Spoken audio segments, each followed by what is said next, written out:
Começa agora o Ninter Informa.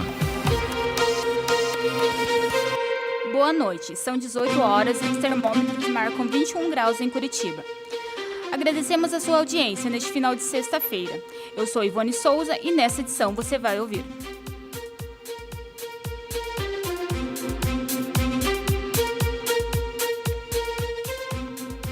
Semana do Autismo. Como tratar e conhecer mais sobre o assunto. Projetos sociais em Itajubá, Minas Gerais, ajudam moradores carentes. Opinião, agenda cultural, previsão do tempo e mais. Agora, no Ninter Informa.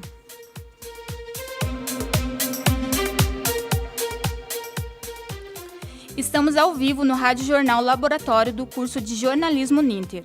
Acesse nossa página no Facebook, @jornalismo Ninter, e interaja conosco ao vivo.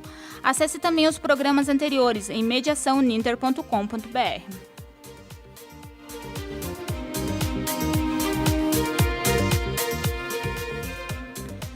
Na semana que foi celebrado o Dia Mundial do Autismo, o repórter Haroldo Júnior traz uma reportagem sobre a importância do tratamento e conscientização sobre o autismo no Brasil. Ouça. De acordo com os dados da ONU, cerca de 1% da população mundial apresenta algum transtorno relativo ao autismo.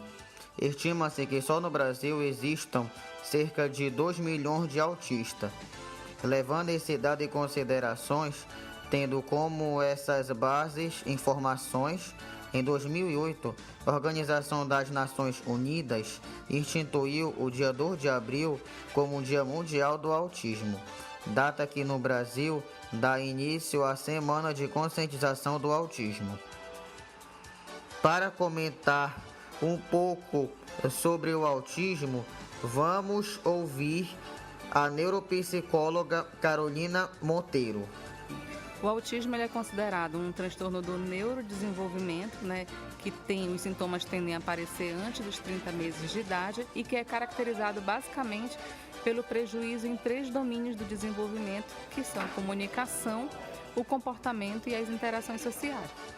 Para comentar a finalidade da Semana do Autista, o terapeuta ocupacional Frank Brito explica. Certo. A finalidade inicial da Semana do Autismo, esse ano, foi fazer com que se disseminasse em toda a rede de atenção básica aqui do município de Castanhal a conscientização de fato sobre o que é o autismo, onde procurar atendimento, porque o que se nota muitas vezes é que existe uma demanda muito grande, porém a equipe dos postos de saúde, as equipes em geral do Sistema Único de Saúde ou do Sistema de Educação, muitas vezes não sabem diagnosticar de forma precisa. Então essa semana a gente teve como tema levantar exatamente a atenção para o olhar dos sinais precoces do desenvolvimento atípico. Então assim, a gente começa a perceber que muitas vezes alguns instrumentos como a carteira de vacina da criança, que lá no final apresentam um conjunto de informações sobre as fases do desenvolvimento da criança, apresentando junto com as suas características, como é que o pai pode acompanhar esse desenvolvimento. Então muitas vezes os pais acabam não percebendo esse conjunto de fatores e demoram a chegar a um diagnóstico precoce. Como podemos observar pelos entrevistados, o autismo ainda é uma questão que merece uma atenção especial. E a Semana do Autismo permite que diversos profissionais abordem a questão de forma interdisciplinar e propõe um debate aberto à sociedade sobre o assunto. Haroldo Júnior para o Ninter Informa. Vamos conferir agora os destaques do Mediação dessa semana com Luiz Gustavo. Tudo bem, Luiz? Olá, Ivone, tudo sim. O artista plástico Rogério Paz, morador da comunidade Mosquito, no município de Cedro, região sul do Ceará, relata com pinturas o cotidiano nordestino. Os cenários escolhidos são os pontos turísticos como o Rio Salgado, praias e jangadas. O artista ficou tão conhecido que uma de suas obras chegou até o gabinete da vice-governadora do estado em 2015. Para conhecer um pouco das pinturas de Rogério, basta acessar o site Mediação. Lá você encontra a matéria feita pelo estudante Francisco da Silva, produzida para a revista F.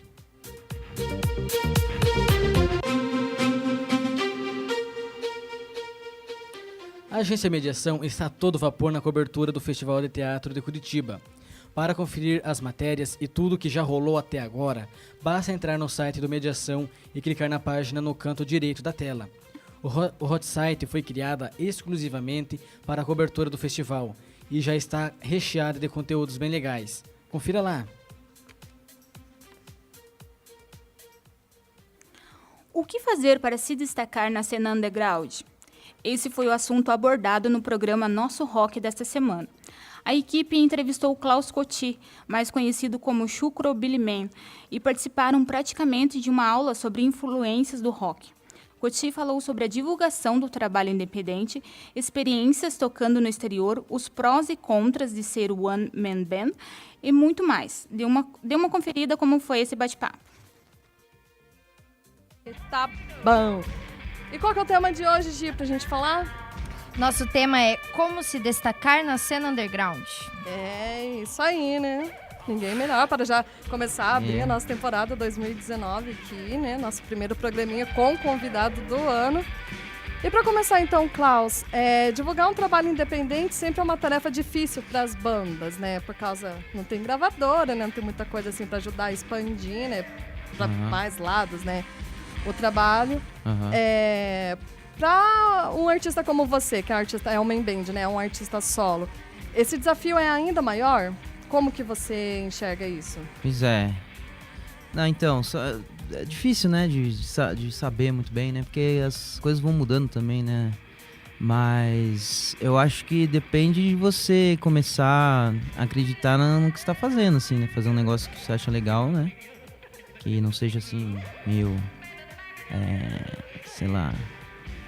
Que você acredite e comece com isso, né? Como se fosse um ponto de... né? Uma coisa que você vai trabalhar e se acreditar, porque você vai fazer, dependendo, né? Se der certo, você vai fazer por muitos anos a sua vida, né? O programa Nosso Rock é ao vivo, às 18h30 toda quarta-feira, pela Rádio Web Uninter e também pela página no Facebook Nosso Rock Rádio. Acompanhe.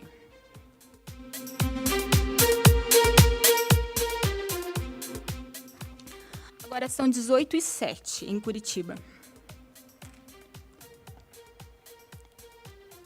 CRAS é um centro de reabilitação que oferece serviços de proteção básicas destinadas à população em situação de vulnerabilidade social. A repórter Akai Giacomini conta um pouco sobre os cursos oferecidos pelo centro. Ouça na reportagem.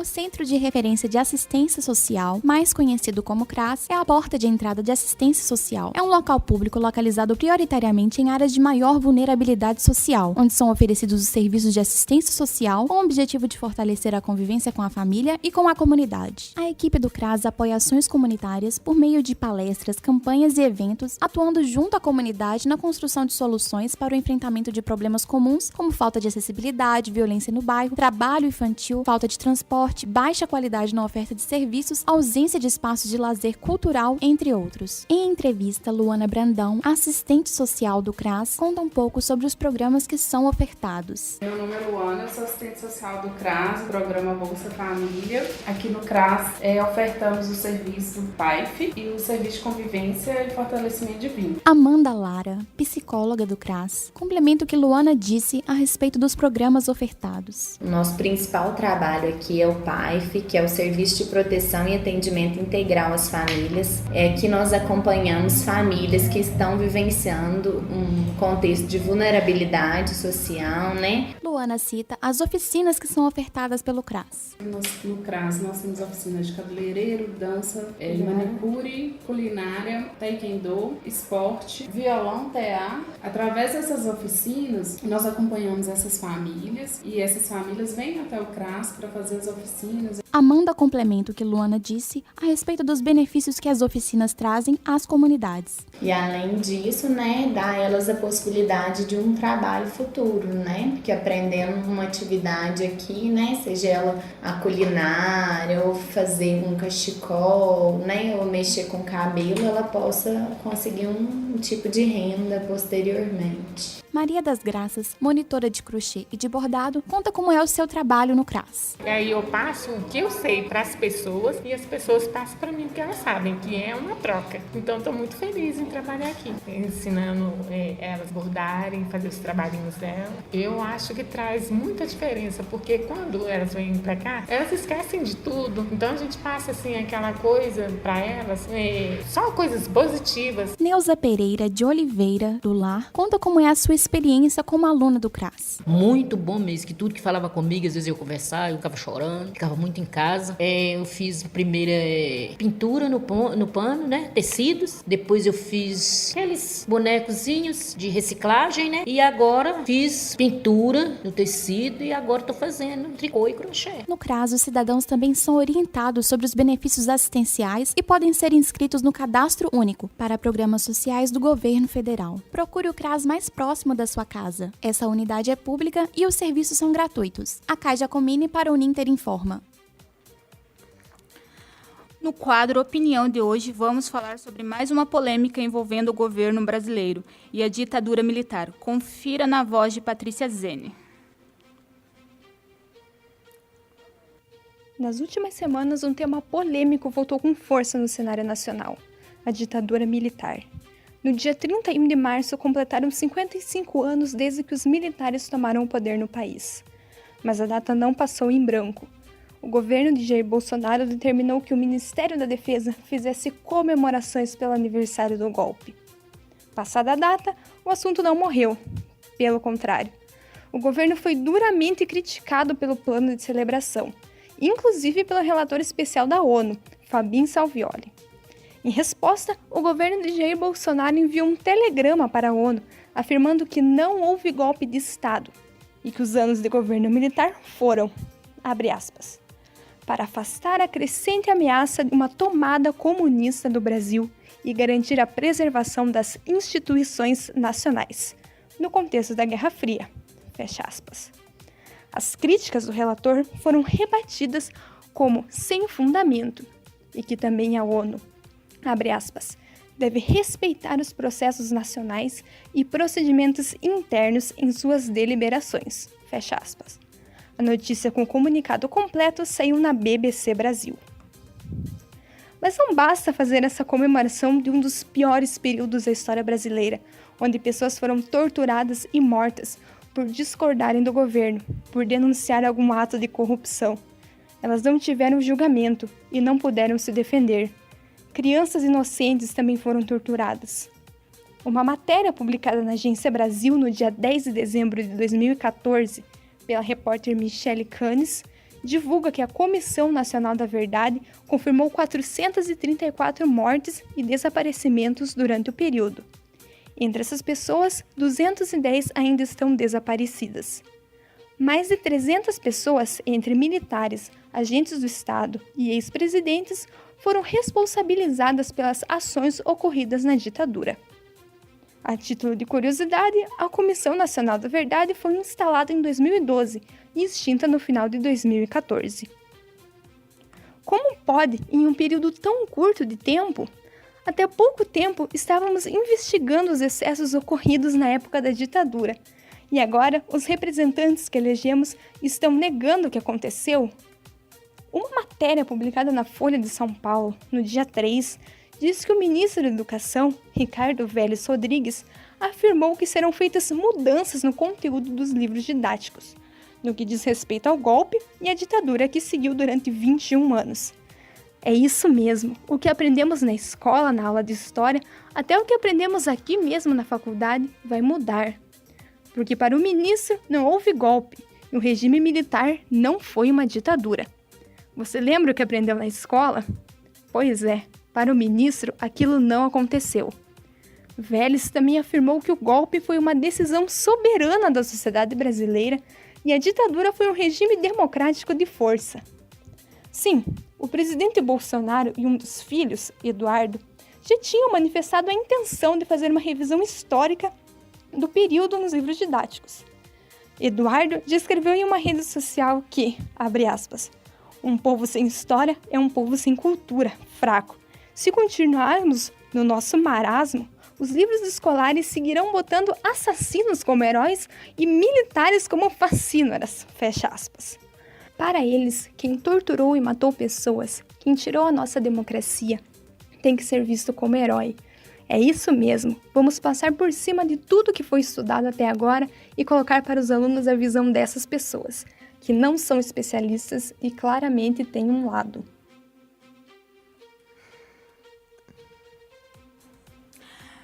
Realmente bem complicada essa situação aí. Luiz, sobre essa polêmica, você tem algum comentário? Olha, Ivone, você falou mesmo, é um assunto muito complicado, já que a gente envolve uma coisa bem do passado e que afeta várias opiniões de várias pessoas. Mas uma coisa eu tenho o seguinte pensamento, alega-se, né, que vivíamos na hipótese de uma ditadura comunista. Qual a melhor maneira de você evitar uma ditadura comunista? Vamos criar uma ditadura militar? Que maravilha! Belo contraponto. Não é assim. Não houve um meio termo. Exatamente, né? Porque assim, o que não tem uma diferença entre uma e a outra, apenas ideologias diferentes. As mesmas censuram, as mesmas perseguem opositores, as mesmas... você não tem total liberdade, como a militar e nenhuma comunista. Então assim, a desculpa de dizer, na minha opinião, dizer que fizemos um contraponto para evitar uma ditadura comunista, é na mesma, saca apenas de direita militarizada. Ilana, tem alguma coisa também? É uma declaração tanto quanto polêmica do nosso presidente Jair Bolsonaro. Polêmica. Estudantes universitários organizam projetos sociais na cidade de Itajubá, em Minas Gerais.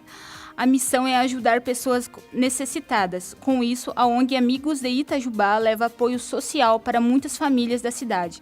A reportagem é de Edson Vander. A ONG Amigos de Itajubá é uma organização sem fins lucrativos e tem como missão contribuir para a cidadania e para a superação das desigualdades sociais, visando a ampliação do senso de comunidade e da consciência coletiva, através de diversos projetos sociais.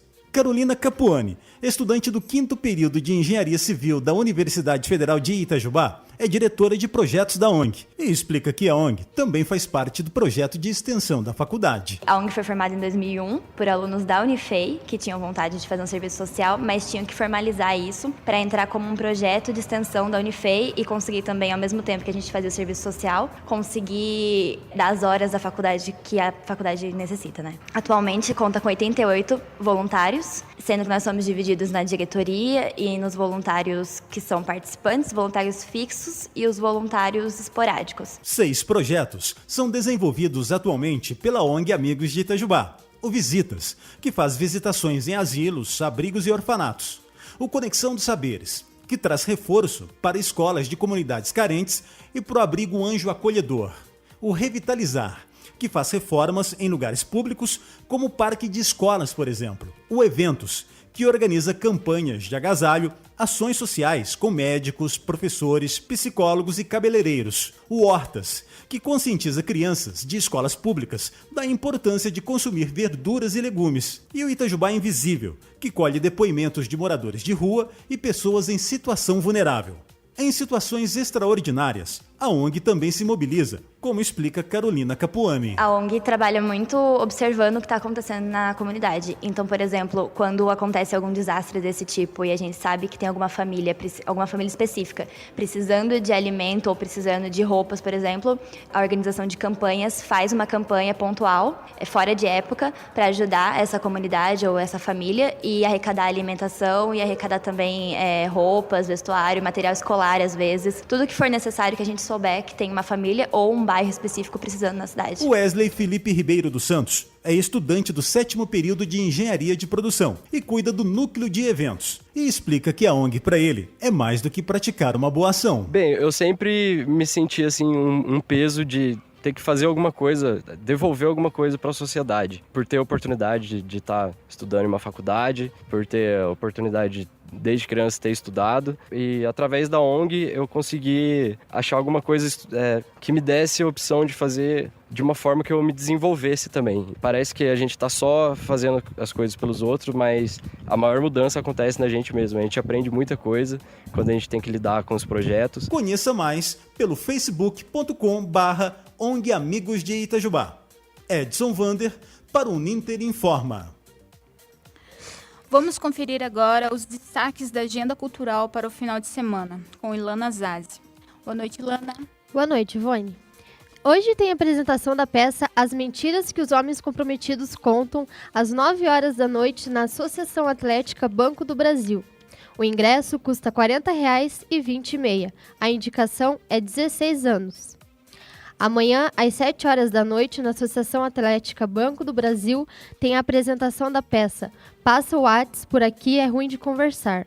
O ingresso custa R$ 40,00 e 20,5. A Orquestra Mundana Refúgio se apresenta na Praça Santos Andrade, hoje às 7 horas da noite e amanhã às 4 horas da tarde. A apresentação é aberta ao público.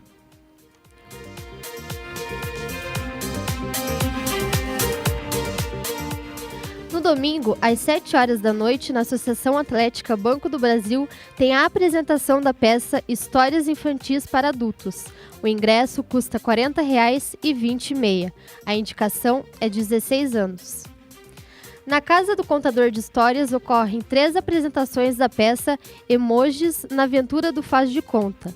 Amanhã, às 5 da tarde, no domingo, às 10 da manhã e às 5 da tarde. O ingresso custa R$ 10,00.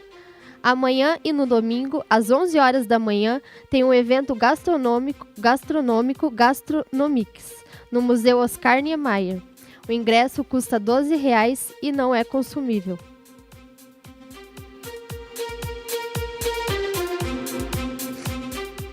Também amanhã e no domingo, no MON, tem a apresentação da peça Tisto, O Menino do Dedo Verde. O ingresso custa R$ 40,00 e 20,5.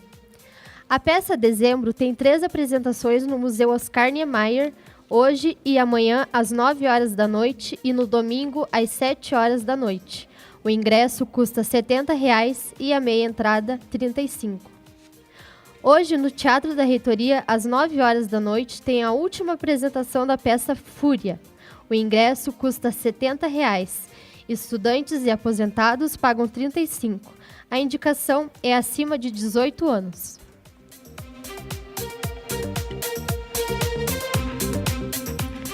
No Memorial de Curitiba tem o musical Um Amor de Carnaval, amanhã às 5 da tarde e no domingo às 2. O ingresso é pague quanto vale. No Portão Cultural tem Guerra dos Sexos, amanhã às 9 horas da noite e no domingo ao meio-dia. O ingresso custa R$ 40,00, a meia é 20. Amanhã, às 9 horas da noite e no domingo às 7 da noite, tem a peça Tráfico, no Guairinha. O ingresso custa R$ 70,00 a inteira e R$ 35,00 a meia. A indicação é 16 anos.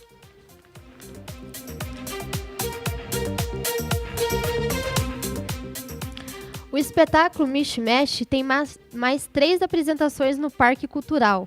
Hoje e amanhã, às 8 horas da noite e no domingo, às 7 horas da noite. O ingresso custa R$ 40,00 a inteira e R$ 20,00 a meia. No Teatro Paiol tem mais 2 apresentações da peça Tripas. Hoje, às 9 horas da noite e amanhã, às 7 horas da noite. O ingresso custa R$ 70,00 a inteira e R$ 35,00 a meia. A peça A Morte Pede Passagem vai ter uma sessão extra no Teatro Fernanda Montenegro no domingo às 9 horas da noite. O ingresso custa R$ 70,00 a inteira e R$ 35,00 a meia. E vamos ver como que vai ficar a previsão do tempo agora, né, pro final de semana, já que é o último final de semana aí do Festival de Teatro.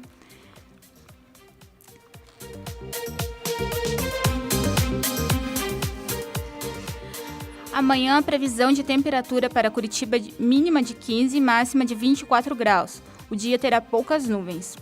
No domingo, a mínima será de 18 e máxima de 22 graus, com muitas nuvens.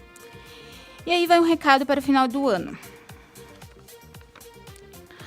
O presidente Jair Bolsonaro afirmou hoje, durante o café da manhã com jornalistas, que pretende acabar com o horário de verão. Ele confirmou que nesse ano a antecipação do horário já não estará mais no calendário. A decisão do presidente foi tomada depois de um estudo realizado pelo Ministério de Minas e Energia. As informações são da agência Estadão. E o Uninter Informa fica por aqui. Agradecemos pela sua companhia e aguardamos na próxima sexta-feira, pontualmente às 18 horas. Eu sou Ivone Souza na apresentação, editora-chefe Patrícia Zene. Na produção, Ilana Zazi e Luiz Gustavo. Trabalhos técnicos, Zeca Figueiró. E hoje, especialmente, com a participação do nosso professor Otacílio Vaz, o Tatá. E orientação e supervisão, professor Otacílio Vaz também. E coordenação do curso de jornalismo Uninter, professor Guilherme Carvalho. E hoje também tivemos a divulgação das redes sociais feita pelo Eduardo Igor. Acho que é isso, acho que eu acertei o nome. E obrigada pela companhia e até semana que vem.